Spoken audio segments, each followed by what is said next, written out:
المنيو النهاردة يا فندم فول مدمس بالصوص وبطاطس بوريه وطعمية وبتنجان مخلل بيتي بالخلطة السرية.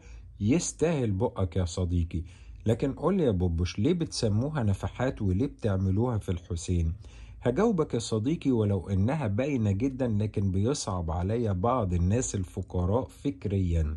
بنسميها نفحات لأن دي من الحاجات اللي ربنا سبحانه وتعالى أنعم علينا بيها وأكرمنا بيها، ورزقنا الطاقة البدنية اللي بيها بنقوم 6 الصبح علشان نجهز الفطار للناس لما بعد الصلاة، وأنعم علينا بالطاقة المادية اللي بيها بنعملها مرة أو مرتين كل أسبوع، والعمل ده مستمر بشكل تام ما بيتقطعش. أما بنعملها في الحسين ليه؟ لأن ده أولا مكان شغلنا، فبننزل نجهز الطلبات في مطبخنا اللي فعلا في ناس أهل خير كتير شاريينه علشان العمل ده يظل قائم، وبنفضل شغالين لما بعد الصلاة بساعتين، وبعدها بنكمل شغلنا عادي جدا.